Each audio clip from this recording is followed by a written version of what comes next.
Lembaga Bantuan Hukum LBH Papua meminta kepada aparat berwenang agar segera mengungkap dan menangkap pelaku kekerasan seksual terhadap korban berinisial AK yang meninggal dunia dan SN yang sempat dirawat dalam kondisi kritis, namun akibat luka yang diderita SN menghembuskan nafas terakhir di RSUD DKI Kabupaten Yahukimo, Provinsi Papua Pegunungan.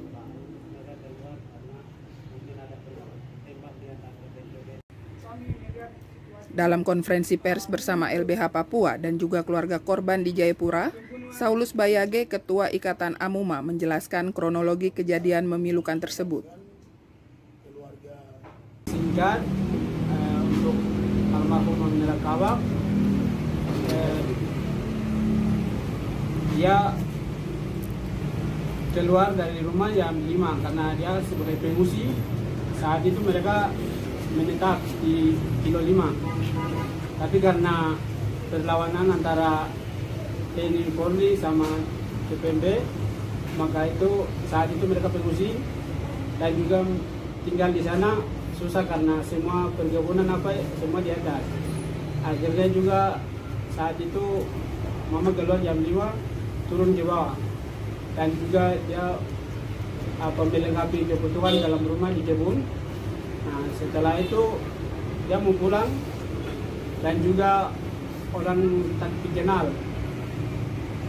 itu datang ikat dia tangan, kedua tangan itu di belakang, lalu berkosa dia dan bela dia kemaluan. Nah, habis itu bunuh dia di tempat di situ.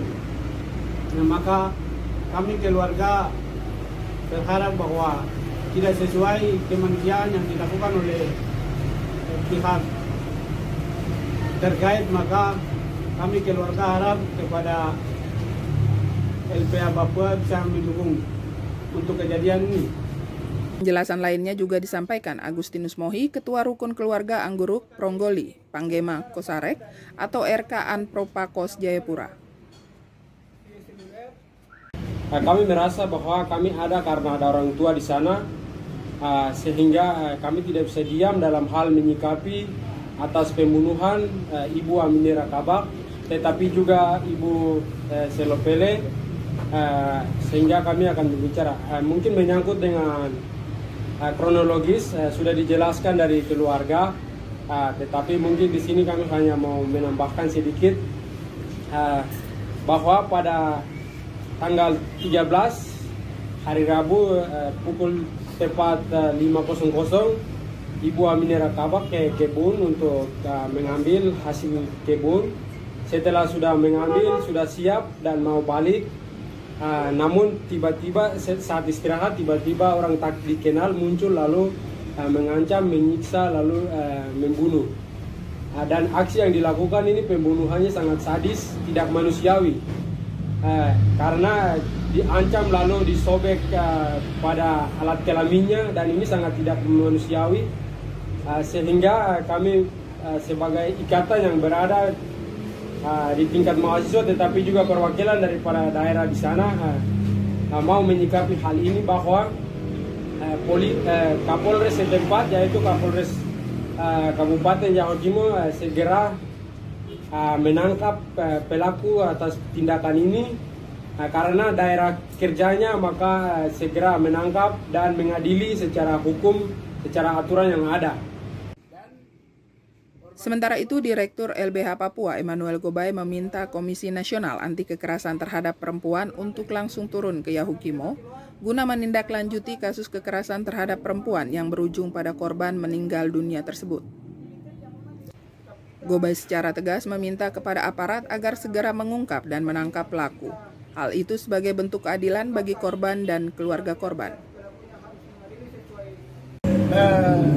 Menindaklanjuti kasus kekerasan terhadap perempuan yang sangat sadis ini dengan cara turun ke Yahukimo dan meminta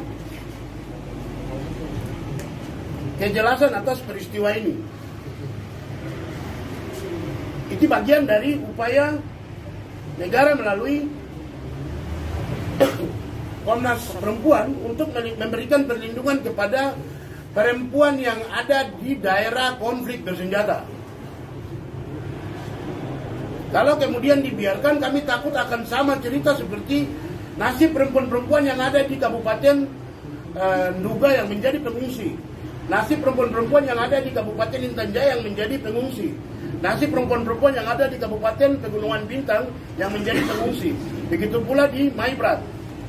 Yang berikutnya, kami juga menegaskan kepada Kapolda Papua yang adalah atasan langsung dari Kapolres Yahukimo untuk mendesak atau bahkan membackup Kapolres Yahukimo untuk menindaklanjuti kasus yang telah dilakukan evakuasi olah TKP dan mengantar korban ke rumah sakit. Berkaitan dengan laporan polisi, ketika polisi yang melakukan penjemputan korban datangi TKP dan mengantar ke rumah sakit, itu sudah secara langsung kita sudah bisa menyimpulkan polisi sudah punya laporan polisi. Jadi bagi keluarga korban sudah tidak harus lapor karena polisi sudah datangnya sendiri ke lapangan. Jadi dalam konteks itu, apabila berlarut-larut yang terjadi hari ini, itu karena alasan polisi keluarga belum laporkan, saya pikir itu alasan yang menyesatkan. Karena kami tahu itu laporan polisi tipe A, laporan polisi tipe B, itu kan dilaporkan sendiri oleh polisi. Ini polisi yang turun ke TKP, itu artinya sudah ada laporan polisi. Jadi keluarga tidak harus lapor lagi. Pertanyaannya adalah sudah sejauh apa yang polisi lakukan dari tanggal 11 datangi olah TKP, lakukan olah TKP, antar korban ke rumah sakit. Sekarang sudah sampai mana? Kalau tidak ada, kami minta dengan tegas kepada Kapolda untuk segera turun backup Kapolres Yahukimo untuk mengungkap. Jangan mendiamkan kasus ini, karena kami tidak mau ada praktek diskriminasi dalam penegakan hukum. Pengaduan atas pembunuhan dan kekerasan seksual terhadap 2 ibu rumah tangga yang berstatus pengungsi di Yahukimo telah disampaikan ke Komisi Nasional Hak Asasi Manusia Republik Indonesia Perwakilan Papua oleh masyarakat yang tergabung dalam Solidaritas Anti Kekerasan Terhadap Perempuan Papua atau SAKTPP bersama keluarga korban, Rukun Keluarga Anpropakos Jayapura dan LBH Papua pada Selasa 17 Oktober 2023. Tim Liputan, tvpapua.com.